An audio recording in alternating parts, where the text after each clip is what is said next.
Train डीबोर्ड कर चुके हैं। उसके बाद अपना सामान वामान अपना लगेज लेके हम पहुंच गए थे अपने होटल, जो कि हमने यहीं से ही बुक किया था, Shri royal Krishna something hotel. काफ़ी अच्छा हमें मिल गया था। और हमारे साथ दो फैमिली थी, काफ़ी हम लोग, वी वर 9 पीपल। तो हमने दो फैमिली रूम लिए थे। मैं पहले आपको भी एक बार अपना फैमिली रूम दिखा देता हूँ, एक क्विक टूर दे देता हूँ। मोक्ष स्पा था, बट हमने मोक्ष की प्राप्ति अभी करनी नहीं थी, तो we didn't take that spa. ये मेरा रूम, जो कि थोड़ा सा अनटाइडी है, बिकॉज मेरे से पहले मेरी फैमिली आ गई थी अंदर, और उन्होंने सामान को भी बस रख के here and there, because everyone was very tired in train. उसके बाद अपना सामान रख के हम निकल गए थे मार्केट के लिए कुछ खाने पीने। Everyone was very hungry. Train में सबको भूख लग रही थी और खाना हमारे पास लिमिटेड था, तो बस हम आ गए थे मार्केट में। यहाँ का कटरा, कटरा की ना बात ही अलग है। जब आप जम्मू आ जाते हो ना माता रानी के यहाँ पे, एक एक मतलब मैं बचपन से यहाँ पे आ रहा हूँ। यहाँ की ना एक एक वाइब इतनी पॉजिटिव है, इतनी फ्रेश एयर। यहाँ का पानी इतना प्योर है पीने का, और खाना तो नेक्स्ट लेवल होता ही है यहाँ का, बहुत ज़्यादा फ्रेश। बस हमने थोड़ा सा मार्केट एक्सप्लोर किया था मॉर्निंग का। हवा काफ़ी ठंडी थी, आते के साथ ही हमने अपने अपने स्वेटर निकाल लिए थे, बिकॉज ठंड थी यहाँ पे। अच्छी ठंड थी मॉर्निंग में भी। ऑल्दो आप देख सकते हैं व्लॉग में कि धूप निकल रही है, बट हमको ठंड लग रही थी। हवाएं काफ़ी ठंडी थी। उसके बाद हमने 1 या 2 घंटे अपना पूरा का पूरा सिटी घूमा था। हम पैदल ही थे, और बस नाश्ता करने के लिए फिर हम ज्वेल्स आ गए थे। मैंने गोभी के पराठे ऑर्डर किए थे, और बाकी मेरी फैमिली ने अमृतसरी छोले कुलचे एंड ऑल, छोले भटूरे भी थे, ये सब ऑर्डर किया था मॉर्निंग में। ये मैं ट्राई कर रहा था एक अच्छा शॉट लेने का फूड का। मैंने देखा था टीवी में कैसे लेते, बट वो हुआ नहीं। उसके बाद फिर फटाफट से यात्रा की पर्ची लेने आ गए थे। मैं पहले आ गया था अपने कजन के साथ यात्रा की पर्ची लेके, फिर बस शाम को नहा धो के हम निकल गए थे अब यात्रा के लिए। शाम के 5 बजे हम अपने होटल से निकले थे, और निकलते के साथ ही हमें ये पहाड़ों के दर्शन हुए थे। अमेजिंग, अमेजिंग व्यू था, इवनिंग व्यू वैष्णो देवी का और जम्मू का हमेशा ही बहुत मेस्मराइजिंग होता है। आपको एक एक बहुत पॉजिटिव फील आती है। और वैष्णो देवी, अभी मैं आपको इस व्लॉग में ना, मैंने कुछ स्टडी किया है, मैं वो भी सुनाऊंगा, रिसर्च किया है। अभी बैग उठा के बस आ गए थे अपना फ्रिस्किंग पॉइंट पे माता रानी के दर्शन करने के लिए। आते के साथ ही बस अपनी चेकिंग हुई थी, लकीली हमारी चीज़ें नहीं पकड़ी गई थी जो हम लेके जा रहे थे। बस फिर हमारी जर्नी स्टार्ट हो गई थी। जर्नी बहुत बहुत अच्छी थी इस बार, बहुत मज़ा आया था।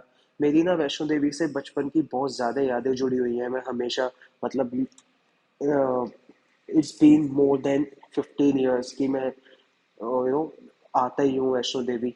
मेरे को बहुत ज़्यादा एक ऐसा माहौल मिलता है यहाँ पे, एक ऐसी पॉजिटिविटी मेरे को मिलती है कि अगर मेरे को कुछ भी लाइफ में अजीब हो रहा होता है, या कुछ भी थोड़ा डिस्टर्ब होता हूँ मैं, या एनीथिंग एल्स, आपको एक ब्रेक चाहिए होता है, आपको कुछ भी चाहिए होता है, तो आप यहाँ पे आओ, विजिट करो। एक पॉजिटिव ऑरा होता है माता रानी का यहाँ पे, और आप डेफिनेटली यहाँ से खुश होकर वापस जाते हो।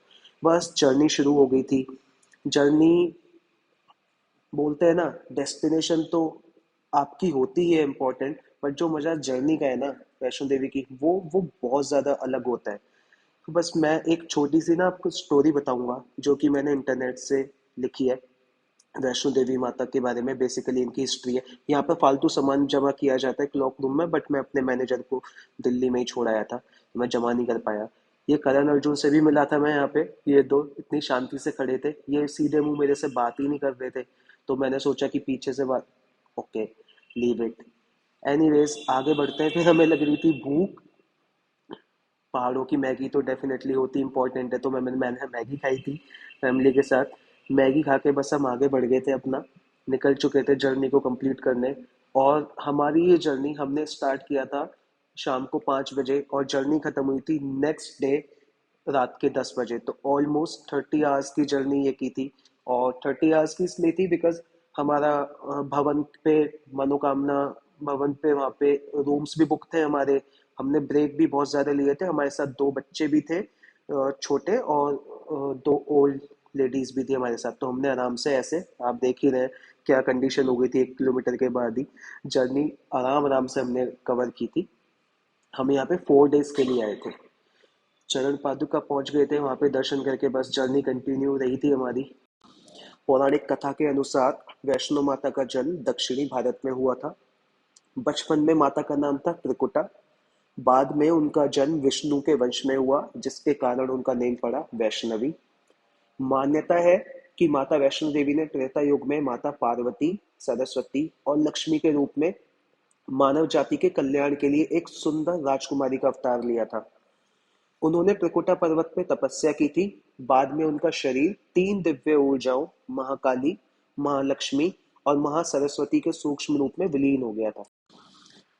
गाइस, उसके बाद हमने अपने अपने बर्गर खाए थे, मैकडी से ऑर्डर कर दिए थे। मीन भाई मेरी निगाह गई मेरी एक्स पे, ये रही यार। ये ना मेरे से पहले सीधे मुंह बात करती थी, ना आज सीधे मुंह बात करती है। देख रहे हो, देख रहे हो, मुंह फुला के बैठी है।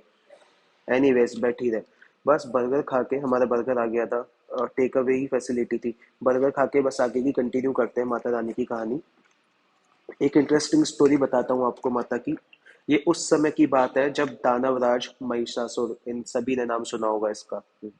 इसका पूरे ब्रह्मांड में आतंक था भाई, बहुत परेशान करता था ये सबको। सभी देवी देवता उससे हार चुके थे और भगवान शिव और ब्रह्मा जी के पास भी ना कोई सोल्यूशन नहीं था इसको समाप्त करने का। ऐसे में सभी भगवान और देवता बैकुंठ पहुंचे और भगवान विष्णु से इस संकट का समाधान करने के लिए रिक्वेस्ट की कि भाई इससे बचाओ। भगवान विष्णु ने अपनी योग दृष्टि से जान लिया था कि महिषासुर तो कठोर तपस्या करके शिव जी की अमर होने का वरदान प्राप्त करके बैठा हुआ है, इसको मारना नेक्स्ट टू इम्पॉसिबल है। तब शिव जी ने लोगों को बताया कि इसको सिर्फ एक स्त्री मार सकती है। मैंने जब इसको वरदान दिया था तो टेक्निकली मैंने इसका काट दिया था। आई टोल्ड हिम कि भाई तेरे को कोई मनुष्य, देवता, जानवर या किसी भी प्रजाति का नर नहीं मार सकता। तो एक तरह से महिषासुर अमर था, बट उसके वरदान की काट केवल ये थी कि कोई स्त्री ही शक्ति उसका संहार कर सकती है। सो विष्णु भगवान के निर्देश पे सब लोगों ने प्रार्थना किया और उत्पन्न किया माता रानी को। इसमें ब्रह्मा जी के अंश से महासरस्वती, विष्णु के अंश से महालक्ष्मी और शिव जी के अंश से आई महाकाली, और सब ने तीनों तीनों को मिलकर कहा जाता है वैष्णवी। सो वैष्णवी माँ ने इसी तरीके से महिषासुर को युद्ध में हराया। और उसी के साथ होता है आज का ब्लॉग खत्म। जय माता दी, कल मिलेंगे अब आपसे।